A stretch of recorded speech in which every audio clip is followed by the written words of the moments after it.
Muy buenos días, amigos televidentes. En la mañana del viernes 22 de noviembre del año 2013 es un verdadero gusto poder saludarlos y darles también la más cordial de las bienvenidas a esta su entrevista Perspectivas. Muchísimas gracias por preferir siempre el canal 33. Hoy voy a conversar sobre las demandas que han sido interpuestas al interior de la Sala de lo Constitucional en contra de 3 de los candidatos presidenciales. Y me refiero al vicepresidente de la República, Salvador Sánchez Serén, también al doctor Norman Quijano y el expresidente Elías Antonio Saca. Demandas que han interpuesto ciudadanos pidiendo sean declaradas inconstitucionales sus candidaturas. Una de ellas ya fue admitida en contra del expresidente Elías Antonio Saca, y de esos temas vamos a hablar hoy. Mis invitados se los presento con muchísimo gusto. El licenciado Astor Escalante se encuentra con nosotros, abogado y también ex fiscal adjunto de la República. Gracias por estar con nosotros, bienvenido. Muchas gracias, Samuel, un gusto compartir contigo en esta mañana y a la orden, desde luego, para las preguntas. Muchísimas gracias. También se encuentra con nosotros el doctor Félix Ulloa, presidente del Instituto de Estudios Jurídicos IEGES. Qué gusto tenerlo nuevamente con nosotros, bienvenido. Gracias, Samuel, es un gusto estar contigo y por supuesto con Astor y con la audiencia. Gracias. Amigos televidentes, ustedes también están invitados para que puedan ser parte de esta entrevista a través de sus comentarios. ¿Cómo lo pueden hacer? Pues bueno, a través del Facebook, la página Perspectivas 33 está a su entera disposición, y también la cuenta de Twitter @Perspectivas 33 para que pueda comentar y también pueda opinar sobre la temática o las temáticas a desarrollar esta mañana. Y voy a iniciar con parte de los argumentos que han sido expuestos ante la Sala de lo Constitucional de la Corte Suprema de Justicia y referente a las demandas individualmente. Por ejemplo, la alternancia y la militancia es el tema en la demanda que ha sido presentada contra la candidatura de Salvador Sánchez Serén, pues dice vulnera los artículos 88 sobre la alternancia en la presidencia, el artículo 218 sobre los funcionamientos o sobre los funcionarios más bien al servicio del Estado y no de los partidos políticos, y el artículo 86 que establece que los órganos del gobierno lo ejercerán independientemente dentro de las respectivas atribuciones. También la reelección, relacionado con el expresidente Antonio Saca, y las concesiones. Y dice, 2 de los demandantes contra la candidatura han expuesto que viola el artículo 152, numeral primero, respecto a la prohibición a la reelección según el criterio de los abogados y lo establecido en el 127, numeral sexto, relacionado con las personas que tengan contratos o concesiones con el Estado salvadoreño. Y, por último, la falta de finiquito en el caso del doctor Norman Quijano. Y dice, el demandante ha pedido que se declare inconstitucional el artículo 152 del Código Electoral y con medida precautoria se desinscriba la candidatura de Norman Quijano por supuestamente permitir que se inscribiese con una constancia en lugar de un finiquito formal. Estos son los elementos con los que iniciamos.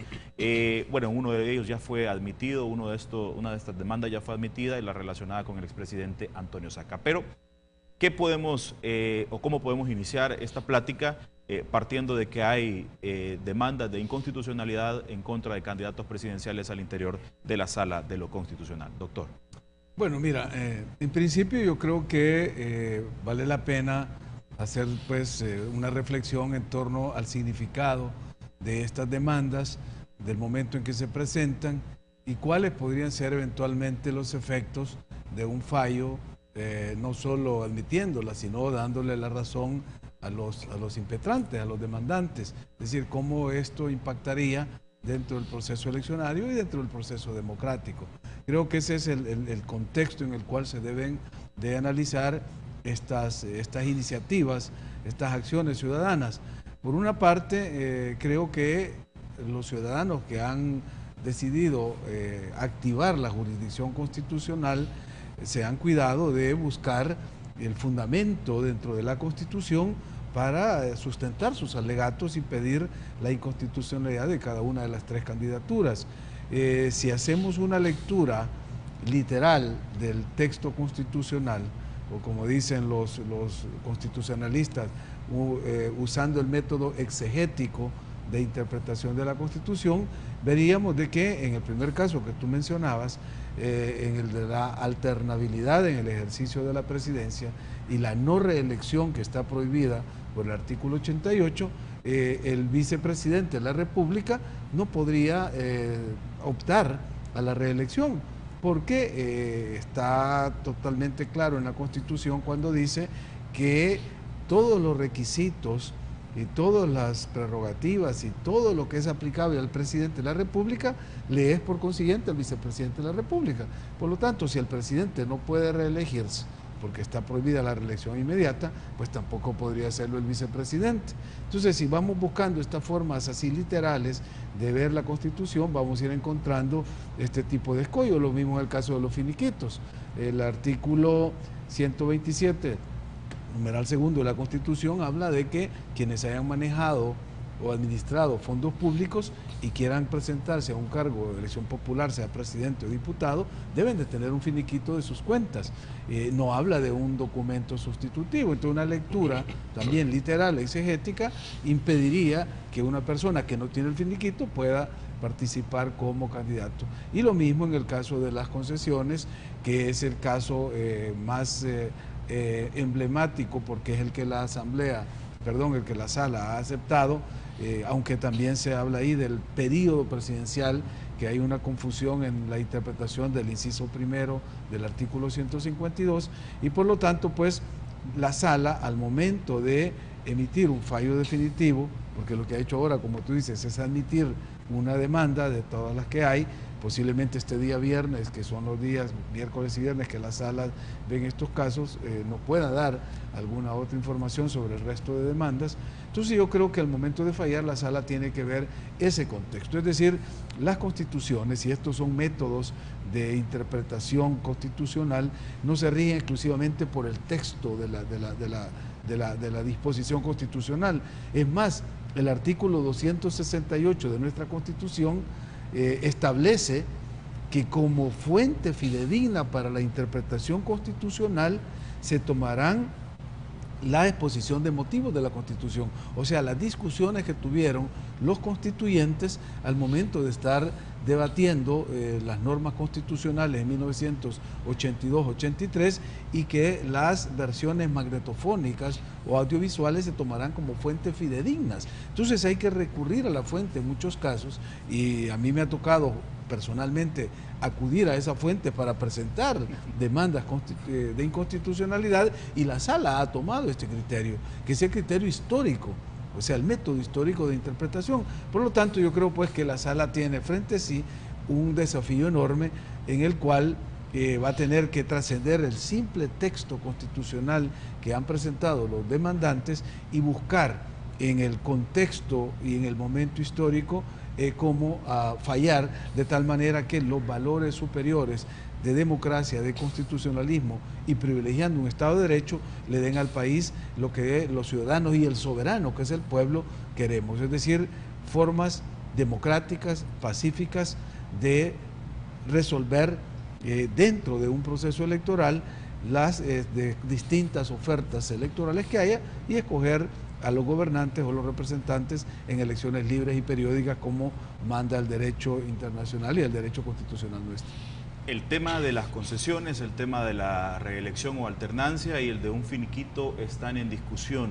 Desde su visión, licenciado, ¿cuál cree que es el panorama ante el que se encuentra la Sala de lo Constitucional con estas demandas? Bueno, la Sala de lo Constitucional realmente se encuentra en un panorama que, si en forma literal, en forma textual, en forma exegética, como decía Félix, interpreta la Constitución, que dicho sea de paso, la Sala de lo Constitucional y específicamente los 4 magistrados o 5 magistrados de la Sala de lo Constitucional no han hecho siempre una interpretación exegética de la norma constitucional, pero si en este caso lo hicieran, los 3 candidatos presidenciales en principio tendrían dificultades para participar en este proceso electoral. Creo que es importante que la Sala de lo Constitucional en este caso realmente analice con todo el marco histórico y contextualizando también la realidad que estamos viviendo, las pretensiones de los ciudadanos que han presentado estas demandas, Y creo que es fundamental, y se enfrenta, creo, la Sala de lo Constitucional a una evaluación de estos recursos en donde en un momento determinado tendrá que tomar decisiones, y las decisiones que tome pueden tener un impacto impresionante en resultados electorales, y eso es muy, pero muy delicado. ¿Por qué puede tener impacto en los resultados electorales? Imagínate que la Sala de lo Constitucional diga que una de estas 3 candidaturas, porque solo a estos 3 candidatos se les ha presentado recursos, a un candidato presidencial, curiosamente, se le han presentado mucho más demandas que a 2 de ellos. Me refiero al candidato a la presidencia, al expresidente Tony Saca.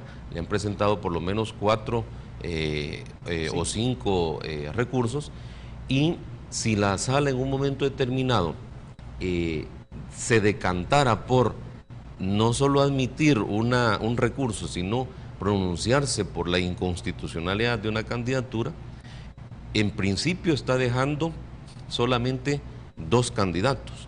Y aunque los partidos políticos pueden poner o cambiar su candidato presidencial, incluso días antes del momento de la elección, pero lógicamente causa un impacto tremendo, porque ya este candidato, cualquiera de los 3, ha hecho todo un trabajo, una exposición pública ante la población. Tienen los candidatos una cantidad de seguidores.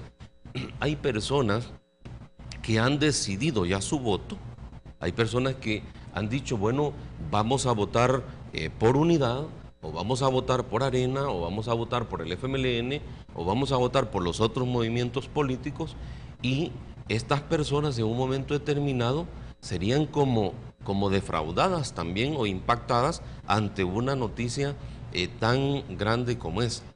Y muy probablemente, aunque a partir de las normas electorales y los trámites que hace el Tribunal Supremo Electoral se pudiera cambiar candidatos, pero esa decisión constitucional, una decisión política jurídica de tal calibre, desviaría probablemente caudales de votos hacia otros participantes, y el proceso democrático, en mi opinión, se vería seriamente afectado. Dice usted, si la Sala admite una y resuelve contra una demanda, ¿debería hacerlo con los 3? Yo pensaría que justamente desde la perspectiva de la democracia, y partiendo también de lo que planteaba Félix, si la Sala de lo Constitucional ha admitido una demanda, lo correcto, lo ideal sería que admita las otras. Y yo debo decir lo siguiente: el solo hecho de admitir una demanda de inconstitucionalidad contra un candidato presidencial impacta. Suerte es que el candidato, por ejemplo, que se le ha admitido la demanda digamos, tiene un trabajo muy intenso y es muy positivo, muy propositivo. Y